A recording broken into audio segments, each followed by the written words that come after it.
여러분, 저는 지금 105년을 살아온 한 노인으로서 여러분께 묻고 싶습니다. 불륜을 저지른 사람은 정말로 괴물입니까? 아마 이 질문을 듣는 순간 불편함을 느끼시는 분들이 계실 겁니다. 어떻게 그런 걸 물어볼 수 있느냐고 생각하시는 분도 계실 겁니다. 저는 그 반응을 충분히 이해합니다.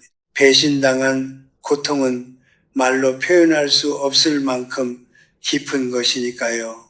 사랑했던 사람에게, 믿었던 사람에게, 평생을 함께 하겠다고 약속했던 사람에게 등을 찔렸을 때 그 상처는 단순한 슬픔이 아닙니다. 그것은 자신의 세계 전체가 무너지는 경험입니다. 하지만 저는 오늘 바로 그 고통 속에 있는 분들께 한 가지 사실을 말씀드리려 합니다. 제가 100년이 넘는 삶 속에서 수많은 사람들의 시작과 끝을 지켜보며 깨달은 진실을 말씀드리려 합니다. 그것은 이것입니다. 배신당한 사람이 배신한 사람보다 더 오래, 더 깊이 그 사건 속에 갇혀 있는 경우가 많다는 사실입니다. 저는 젊은 시절 전쟁을 겪었습니다. 한국 전쟁의 포화 속에서 저는 인간이 얼마나 쉽게 무너질 수 있는지를 목격했습니다. 훌륭한 사람들이 극한의 상황 속에서 스스로도 예상치 못했던 선택을 하는 것을 보았습니다. 그리고 전쟁이 끝난 후 가족들 사이에서도, 친구들 사이에서도, 부부들 사이에서도 크고 작은 배신의 상처들이 조용히 죽어가는 것을 보았습니다. 어떤 이들은 그 상처를 품고 다시 일어섰습니다. 그리고 어떤 이들은 그 상처를 살아있는 내내 손에서 놓지 못했습니다. 여기서 제가 여러분께 드리고 싶은 첫 번째 질문이 있습니다. 지금 이 순간 당신은 무엇을 더 꽉 쥐고 있습니까? 당신의 삶입니까? 아니면 그 사람에 대한 분노입니까? 오늘 이 영상은 불륜을 용납하거나 미화하려는 것이 아닙니다. 또한 모든 것을 용서하라는 달콤하고 공허한 위로를 드리려는 것도 아닙니다. 저는 105년을 살면서 한 가지를 배웠습니다. 인간은 이상이 아니라 현실 속에서 살아간다는 것, 그리고 가장 잔인한 진실은 종종 가장 가까운 곳에서 터져 나온다는 것입니다. 오늘 저는 여러분께 5가지 진실을 드리려 합니다. 100년의 삶이 제게 가르쳐준 불편하지만 자유롭게 해주는 5가지 진실을, 이것은 위로의 말이 아닙니다. 이것은 살아남은 자의 증언입니다. 끝까지 들어주시겠습니까? 제가 50대였을 때 가까운 친구가 있었습니다. 그를 영수라고 부르겠습니다. 영수는 제가 아는 사람 중에 가장 성실하고 따뜻한 사람이었습니다. 그는 평생을 가족을 위해 헌신했고 아내를 누구보다 사랑했습니다. 그런데 어느 날 그는 아내가 오랜 시간 다른 사람을 만나왔다는 사실을 알게 되었습니다. 그날 이후 영수는 달라졌습니다. 아내와 헤어졌고 새로운 삶을 시작하는 듯 했습니다. 그러나 그의 눈에서는 무언가가 사라진 채로 돌아오지 않았습니다.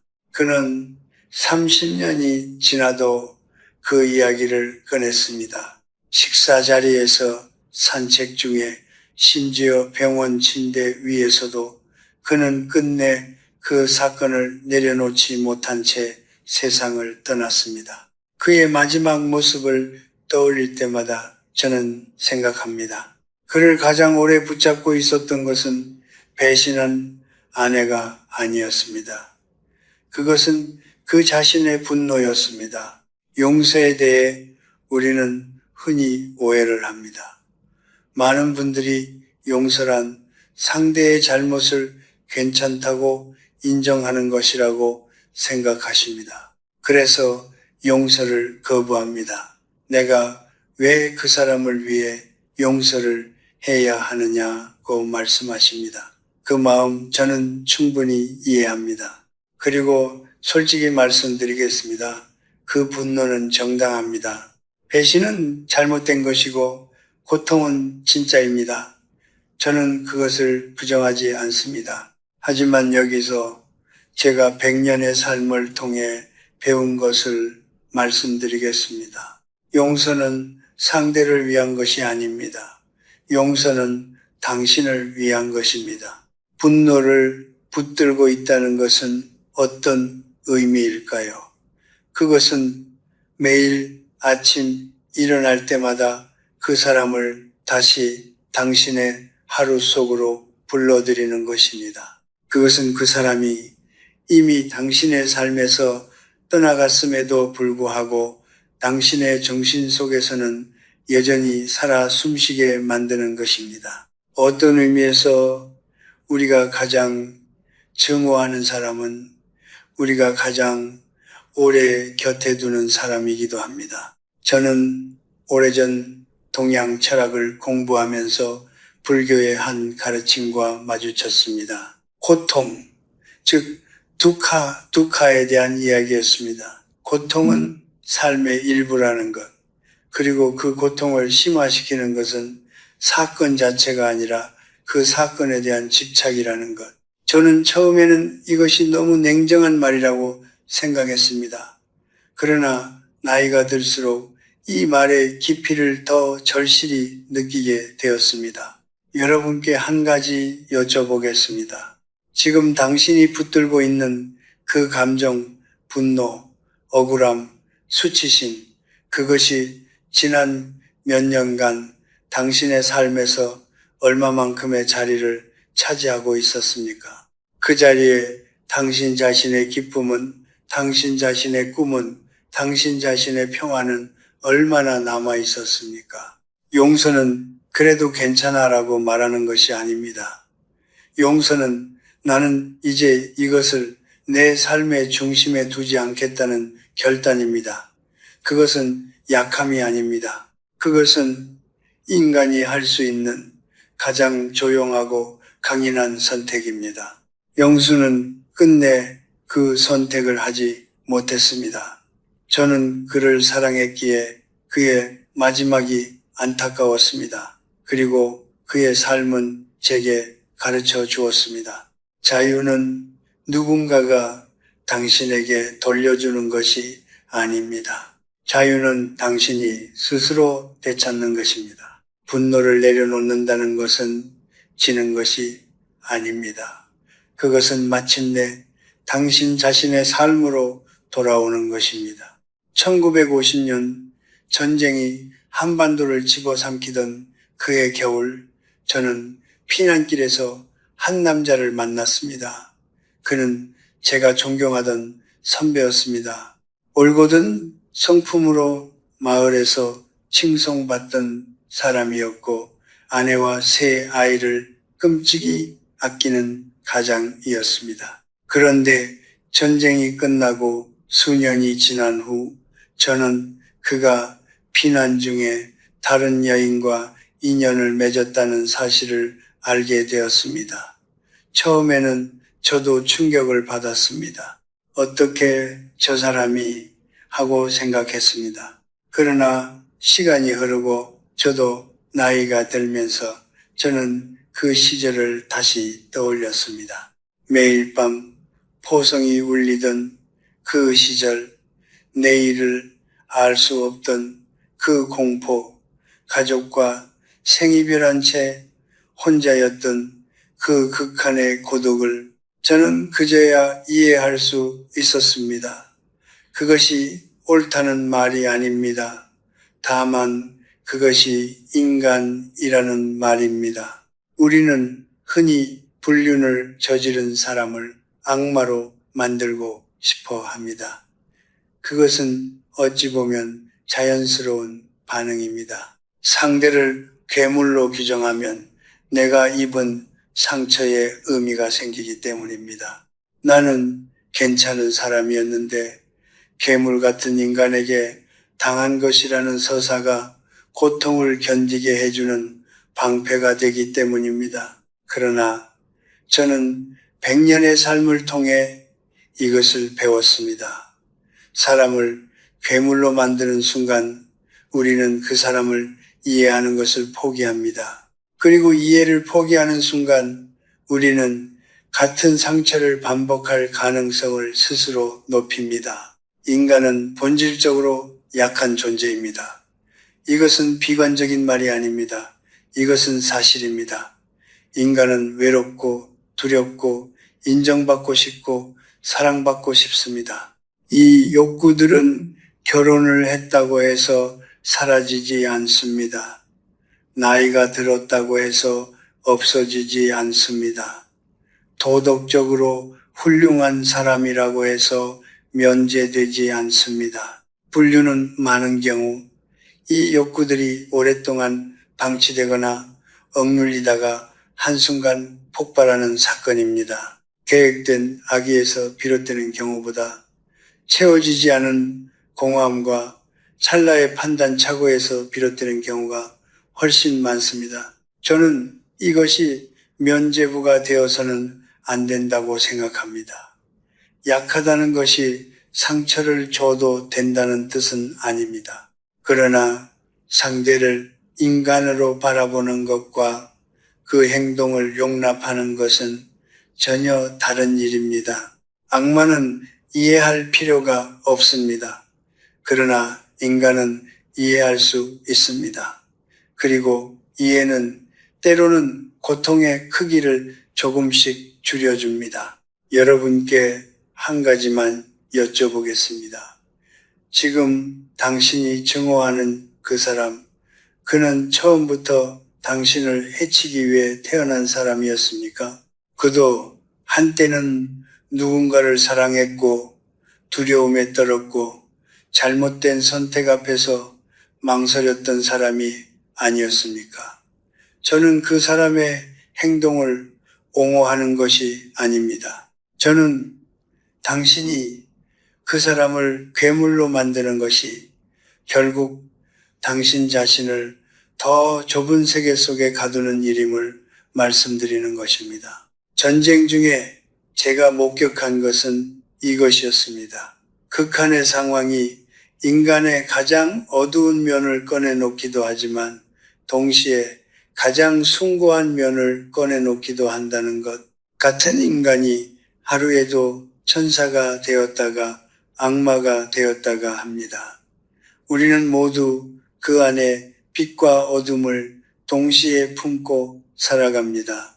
불륜을 저지른 사람도, 배신당한 사람도, 그리고 지금 이 영상을 보고 있는 여러분도 인간을 인간으로 바라보는 것, 그것이 분노를 넘어서는 첫걸음입니다.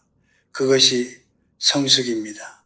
그리고 그 성숙은 상대를 위한 것이 아니라 온전히 당신 자신을 위한 것입니다. 제가 90을 넘겼을 무렵 한 여성이 저를 찾아왔습니다. 그녀는 환갑을 앞둔 나이였고 눈빛에는 오랜 세월의 피로가 담겨 있었습니다. 그녀는 조용히 앉아 말했습니다. 교수님, 저는 남편을 용서하고 싶지 않습니다. 그런데 주변에서는 계속 용서하라고 합니다. 용서해야 행복해진다고 합니다. 저는 그 말이 너무 힘듭니다. 저는 잠시 그녀를 바라보았습니다. 그리고 말했습니다. 용서하지 않아도 됩니다. 그녀는 눈을 크게 뜨며 저를 바라보았습니다. 아마도 그 말을 들은 것이 처음이었을 겁니다. 저는 계속했습니다. 다만 한 가지만 생각해 보십시오. 증오와 함께 잠드는 밤이 당신에게 무엇을 남기고 있는지를 우리 사회는 용서를 미덕으로 가르칩니다. 종교도 철학도 심지어 심리학도 용서를 권합니다. 그리고 저도 용서가 가진 힘을 부정하지 않습니다. 그러나 저는 오늘 여러분께 좀 더 솔직한 이야기를 드리고 싶습니다. 용서를 강요받는 것, 그것 자체가 또 하나의 폭력이 될 수 있다는 것을, 아직 상처가 채 아물지도 않은 사람에게 왜 용서를 못하느냐고 묻는 것은, 골절된 다리를 가진 사람에게 왜 아직도 뛰지 못하느냐고 묻는 것과 다르지 않습니다. 여기서 저는 중요한 구분을 하나 드리고 싶습니다. 용서와 화해는 다릅니다. 이 두 가지를 혼동할 때 많은 분들이 불필요한 고통을 겪습니다. 화해는 관계의 회복입니다. 그것은 상대와 다시 마주 앉고 다시 신뢰를 쌓고 다시 함께하는 것입니다. 화해는 상대의 진정한 변화와 당신의 충분한 준비가 있어야만 가능한 일입니다. 그러나 용서는 다릅니다. 용서는 관계의 문제가 아닙니다. 용서는 내면의 문제입니다. 용서는 상대를 다시 받아들이는 것이 아니라 그 사람이 내 마음속에서 차지하고 있던 분노의 자리를 스스로 비워내는 것입니다. 그리고 저는 오늘 한 발 더 나아가 이렇게 말씀드리고 싶습니다. 그 용서조차 하지 못해도 괜찮습니다. 다만 증오만큼은 조금씩 내려놓을 수 있습니다. 증오와 분노는 다릅니다. 분노는 살아있는 감정입니다. 분노는 내가 부당한 일을 당했다는 신호이고 그것은 정당합니다. 그러나 증오는 다릅니다. 증오는 분노가 시간이 지나도 사그라들지 않고 굳어버린 것입니다. 증오는 상대를 향하는 것 같지만 실제로는 나 자신을 향합니다. 증오를 품은 채 살아간다는 것은 매일 조금씩 자신의 내면을 갉아먹는 것과 같습니다. 저는 오래 살면서 증오를 품은 채 늙어간 사람들을 많이 보았습니다. 그들의 얼굴에는 공통점이 있었습니다. 세월이 흐를수록 눈빛이 더 어두워졌습니다. 입가에 쓴웃음이 자리를 잡았습니다. 그리고 그들 곁에는 사람이 점점 줄어들었습니다. 증오는 결국 그것을 품은 사람을 가장 먼저 소진시킵니다. 저는 관계에 있어 오래전부터 하나의 원칙을 지켜왔습니다. 저는 이것을 고슴도치의 법칙이라고 부릅니다. 고슴도치는 추운 겨울 체온을 나누기 위해 서로에게 가까이 다가갑니다. 그러나 너무 가까이 붙으면 서로의 가시에 찔립니다. 그래서 고슴도치는 적당한 거리를 유지하며 온기를 나눕니다. 인간관계도 마찬가지입니다. 나에게 상처를 준 사람에게 다시 가까이 다가갈 필요는 없습니다. 그러나 그렇다고 해서 그를 완전히 증오하며 살아갈 필요도 없습니다. 미소를 잃지 않되 거리를 유지하는 것, 그것이 제가 100년의 삶에서 배운 가장 현명한 관계의 방식입니다. 그녀가 떠나기 전 저는 그녀에게 마지막으로 한마디를 드렸습니다. 용서는 그 사람에게 주는 선물이 아닙니다. 그러나 증오를 내려놓는 것은 당신이 당신 자신에게 줄 수 있는 가장 큰 선물입니다. 그녀는 아무 말도 하지 않았습니다. 그냥 조용히 고개를 끄덕였습니다. 그것으로 충분했습니다. 당신은 용서하지 않아도 됩니다.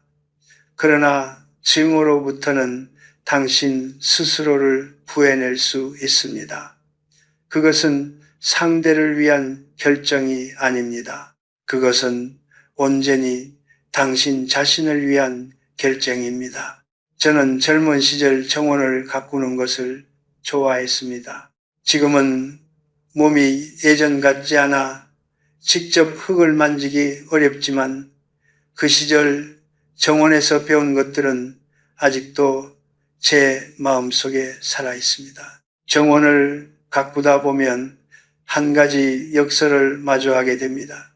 씨앗이 깊이 뿌리를 내리기 위해서는 땅이 충분히 파여 있어야 한다는 것입니다. 굳고 단단하게 굳어버린 땅에는 씨앗을 아무리 던져도 뿌리를 내리지 못합니다. 그러나 쟁기에 의해 깊이 갈아엎어진 땅, 상처를 입은 땅에는 씨앗이 깊숙이 박히고 그 뿌리는 더 단단하고 더 오래 살아남습니다. 인간의 마음도 그와 같습니다. 깊은 상처를 입은 사람의 내면은 아직 아무 고통도 겪지 않은 사람의 내면보다 훨씬 더 깊은 곳까지 열려 있습니다. 그 열린 곳에 진정한 성숙의 씨앗이 심길 수 있습니다. 저는 오래 살면서 수많은 사람들의 삶을 지켜보았습니다. 그 중에서 제가 가장 깊은 인상을 받은 사람들은 언제나 가장 많이 겪은 사람들이었습니다. 커다란 배신을 경험한 사람, 사랑하는 이를 잃은 사람, 스스로가 무너지는 것을 경험한 사람, 그들은 처음에는 완전히 부서진 것처럼 보였습니다. 그러나 시간이 흐른 뒤 그들의 눈빛에는 다른 사람들이 갖지 못한 무언가가 담겨 있었습니다. 그것은 깊이였습니다. 다른 사람의 고통을 피상적으로가 아니라 뼛속 깊이 이해하는 능력이었습니다. 말없이 곁에 있어주는 능력, 섣불리 위로하지 않는 능력, 그리고 삶이 얼마나 복잡하고 아름답고 잔인한지를 동시에 알고 있는 그 눈빛이었습니다. 불교에서는 고통을 두카라고 부릅니다. 삶은 본질적으로 고통을 품고 있다는 것, 그것이 삶의 진실이라는 가르침입니다. 저는 처음 이 말을 들었을 때 너무 허무하다고 생각했습니다. 그러나 나이가 들수록 이 말이 허무주의가 아니라는 것을 알게 되었습니다. 고통이 삶의 일부라는 것을 인정하는 순간 우리는 고통에 저항하는 데 쓰던 에너지를 비로소 다른 곳에 쓸 수 있게 됩니다. 고통을 피하려는 싸움을 멈추고 고통을 통해 무언가를 배우는 여정을 시작할 수 있게 됩니다. 그것이 동양 철학이 수천 년에 걸쳐 우리에게 전해온 지혜입니다. 저는 여기서 한 사람의 이야기를 드리고 싶습니다. 제가 60대에 알고 지내던 한 여성이었습니다. 그녀는 남편의 오랜 불륜을 발견한 후 모든 것이 무너지는 경험을 했습니다. 결혼 생활도 끝났고 자신이 쌓아온 삶의 의미 전체가 흔들렸습니다. 그녀는 한동안 집 밖을 나오지 못했습니다. 그러나 몇 년이 지난 후 저는 그녀를 다시 만났습니다. 그녀는 그때 작은 모임을 이끌고 있었습니다.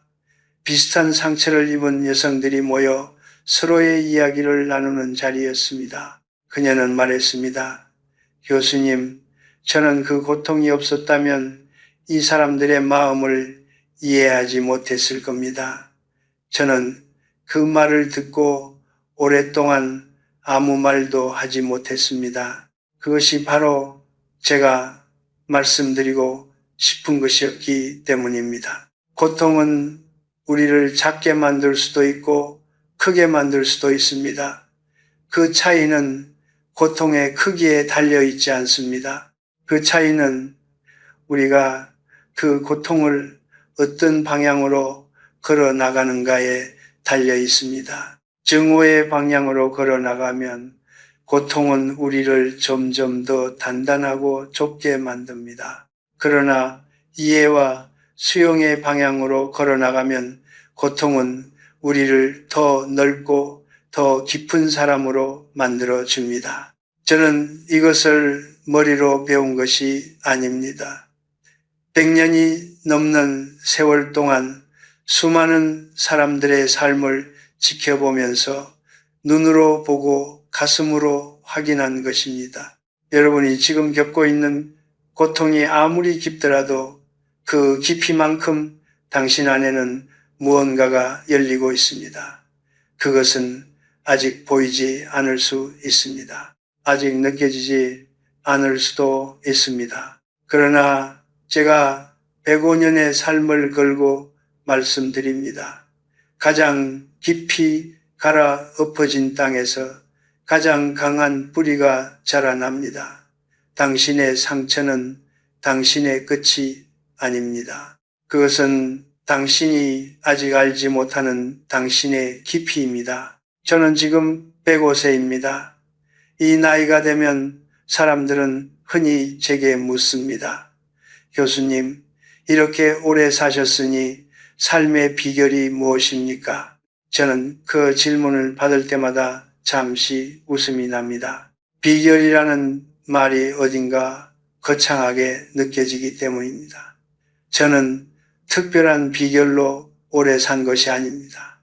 저는 그저 계속 살아왔을 뿐입니다. 그리고 그 계속 살아온 것 자체가 어쩌면 제가 드릴 수 있는 가장 솔직한 대답일지도 모릅니다. 저는 26살에 전쟁을 겪었습니다.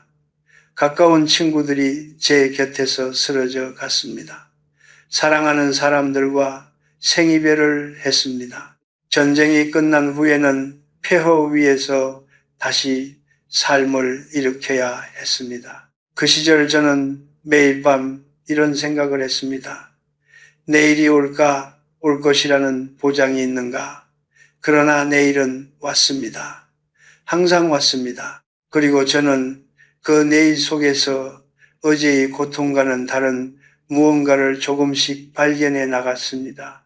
그것이 삶이었습니다. 화려하지 않고 완전하지 않고 때로는 너무나 불공평하지만 그럼에도 불구하고 이어지는 삶이었습니다. 저는 오랜 세월 동안 배신으로 무너진 사람들을 수없이 보았습니다.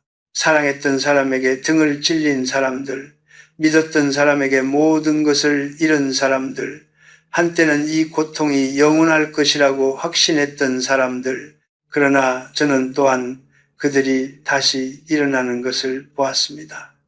모든 사람이 같은 방식으로 일어난 것은 아니었습니다. 어떤 이는 천천히, 어떤 이는 비틀거리며, 어떤 이는 이전과는 전혀 다른 사람이 되어 일어났습니다. 그러나 그들은 일어났습니다. 그리고 그 일어남의 순간에 저는 언제나 같은 것을 발견했습니다. 그것은 의지가 아니었습니다. 그것은 용기도 아니었습니다. 그것은 그저 살아있다는 사실 그 자체였습니다. 살아있는 한 인간은 어떤 식으로든 앞으로 나아갑니다. 그것이 인간의 본성입니다. 제가 가장 존경했던 한 여성이 있었습니다. 그녀는 45세 남편의 이중 생활을 발견했습니다. 수십 년을 함께한 남편이 전혀 다른 삶을 살고 있었다는 사실은 그녀의 세계를 송두리째 뒤흔들었습니다. 그녀는 한동안 아무것도 할 수 없었습니다. 밥을 먹는 것도, 잠을 자는 것도, 아침에 눈을 뜨는 것조차 버거운 나날이 이어졌습니다. 그러나 그로부터 10년이 지난 후 저는 그녀를 다시 만났습니다. 그녀는 작은 서점을 운영하고 있었습니다. 혼자였지만 고독하지 않았습니다. 얼굴에는 주름이 깊어졌지만 눈빛은 예전보다 훨씬 더 맑았습니다. 저는 그녀에게 물었습니다. 어떻게 여기까지 오셨습니까? 그녀는 잠시 생각하더니 이렇게 말했습니다. 그냥 다음 날도 살았습니다. 그것밖에 없었습니다. 저는 그 말을 평생 잊지 않았습니다. 그냥 다음 날도 살았다는 것, 그것이 얼마나 위대한 일인지를. 여러분, 저는 오늘 여러분께 화려한 회복의 이야기를 드리고 싶지 않습니다. 상처를 극복하고 더 멋진 삶을 살게 되었다는 영화 같은 이야기를 드리고 싶지 않습니다. 그런 이야기는 때로 오히려 고통받는 사람을 더 외롭게 만들기 때문입니다. 나는 왜 저렇게 회복하지 못하는가 라는 자책으로 이어지기 때문입니다. 저는 그저 이 한 가지를 말씀드리고 싶습니다. 당신이 지금 이 순간에도 살아 있다는 것, 그것 자체가 이미 당신이 무언가를 해내고 있다는 증거입니다. 회복은 어느 날 갑자기 찾아오는 사건이 아닙니다. 회복은 아무도 알아주지 않는 수많은 평범한 날들 속에서 조용히 쌓여가는 것입니다. 오늘 아침 눈을 뜬 것, 밥 한 술을 뜬 것, 이 영상을 끝까지 보고 있는 것, 그 모든 것이 당신이 살아가고 있다는 증거입니다. 저는 100년이 넘는 삶 속에서 하나의 진실을 발견했습니다. 인간은 절대로 자신의 상처만으로 이루어진 존재가 아니라는 것입니다. 상처는 당신의 일부이지 당신의 전부가 아닙니다. 배신당한 기억은 당신의 역사이지 당신의 운명이 아닙니다. 그리고 가장 깊은 고통의 밑바닥에는 언제나 다시 살아가려는 조용하고 강인한 의지가 숨쉬고 있습니다. 저는 그것을 철학책에서 배운 것이 아닙니다. 저는 그것을 살아남은 사람들의 눈빛 속에서 배웠습니다. 전쟁을 겪고도 다시 웃음을 찾은 사람들, 배신을 겪고도 다시 사랑을 시작한 사람들, 모든 것을 잃고도 다시 아침을 맞이한 사람들, 그들 모두가 제게 가르쳐 주었습니다. 인간은 끝내 다시 살아간다는 것을 당신도 그럴 것입니다. 저는 그것을 압니다. 오늘 저는 여러분께 5가지 진실을 말씀드렸습니다. 용서는 상대를 위한 것이 아니라 나 자신을 위한 것이라는 것. 불륜은 괴물이 저지른 일이 아니라 인간의 연약함이 폭발한 결과라는 것. 용서하지 않아도 되지만 증오만큼은 내려놓을 수 있다는 것. 상처가 깊을수록 회복의 씨앗도 깊이 심긴다는 것. 그리고 인간은 끝내 다시 살아간다는 것. 이 5가지는 제가 책상 앞에 앉아 생각해낸 이론이 아닙니다. 이것은 105년이라는 긴 세월 동안 수많은 사람들의 시작과 끝을 지켜보며 제 가슴에 새겨진 진실들입니다. 때로는 고통스러운 방식으로, 때로는 아름다운 방식으로 새겨진 것들입니다. 저는 오늘 이 영상을 보고 계신 분들 중에 지금 이 순간 깊은 상처 속에 있는 분이 계실 것이라는 것을 압니다. 배신의 기억이 아직도 선명하게 남아있는 분, 밤마다 왜 나에게 이런 일이 일어났는가를 자문하는 분, 이 고통이 언제쯤 끝날지 가늠조차 할 수 없는 분, 저는 그분들께 거창한 위로를 드리려는 것이 아닙니다. 저는 다만 이것을 말씀드리고 싶습니다. 당신이 지금 느끼는 그 고통은 진짜입니다. 그것을 부정하지 않아도 됩니다. 빨리 극복해야 한다는 압박을 느끼지 않아도 됩니다. 고통에도 그것이 머무를 시간이 필요합니다. 그리고 그 시간은 당신이 약해서 필요한 것이 아니라 당신이 인간이기 때문에 필요한 것입니다. 제가 살아온 100년의 세월을 돌아보면 저는 단 한 번도 고통 없는 시절을 살아본 적이 없습니다. 전쟁이 있었고 상실이 있었고 배신이 있었고 오해가 있었습니다. 사랑했던 사람들이 먼저 떠났고 믿었던 것들이 흔들렸으며 확신했던 것들이 틀렸음이 드러나기도 했습니다. 그럼에도 불구하고 저는 지금 여기 있습니다. 그리고 지금 이 순간 저는 감히 말씀드릴 수 있습니다. 삶은 고통스러웠지만 아름다웠습니다. 불완전했지만 충분했습니다. 상처 투성이했지만 그럼에도 살만했습니다. 그것이 제가 100년을 살고 나서 내린 결론입니다. 평화는 모든 것이 해결된 상태가 아닙니다. 평화는 모든 상처가 사라진 상태가 아닙니다.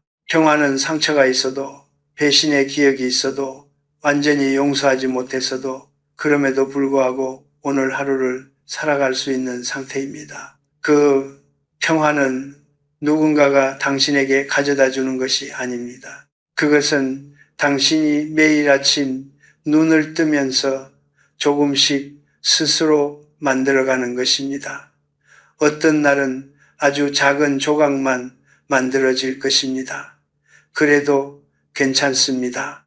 작은 조각들이 모이면 결국 하나의 삶이 됩니다. 그리고 그 삶은 상처를 겪지 않은 삶보다 훨씬 더 단단하고 훨씬 더 깊은 삶이 됩니다. 여러분, 저는 이제 많은 시간이 남지 않은 사람입니다. 이 나이가 되면 삶의 끝이 멀지 않다는 것을 자연스럽게 받아들이게 됩니다. 그리고 그 끝을 앞에 두고 제가 가장 선명하게 느끼는 것은 이것입니다. 인간이 살면서 가장 후회하는 것은 상처를 받은 것이 아니라는 것입니다. 인간이 가장 후회하는 것은 그 상처 때문에 살지 못한 날들입니다.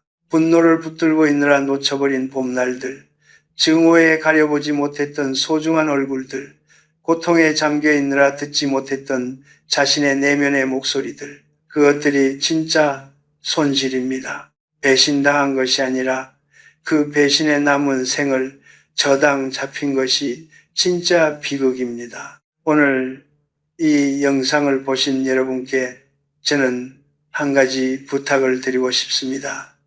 오늘 밤 잠들기 전에 딱 한 가지만 생각해 보십시오. 내가 지금 손에 꽉 쥐고 있는 것이 무엇인가? 그것이 나를 앞으로 나아가게 하는 것인가? 아니면 나를 그 자리에 붙잡아 두는 것인가? 그것이 나의 삶인가? 아니면 그 사람에 대한 기억인가? 저는 여러분이 정답을 찾기를 바라는 것이 아닙니다. 그저 그 질문과 함께 하룻밤을 보내시기를 바랍니다. 때로는 올바른 질문 하나가 수십 년의 고통을 조금씩 풀어내기 시작하기 때문입니다. 삶은 시끄러운 축제가 아닙니다. 삶은 조용한 이어짐입니다. 상처와 함께, 기억과 함께, 때로는 용서하지 못한 마음과 함께, 그럼에도 불구하고 내일을 향해 조용히 한 걸음씩 나아가는 것, 그것이 삶입니다. 그리고 그 조용한 한 걸음 한 걸음 속에 당신이 아직 알지 못하는 당신의 존엄이 담겨 있습니다. 저는 105년을 살았습니다. 그리고 오늘 여러분을 만났습니다. 그것만으로도 저는 오늘 하루가 충분합니다. 부디 살아가십시오. 아름답게가 아니어도 됩니다. 완전하지 않아도 됩니다. 그저 살아가십시오. 그것으로 충분합니다.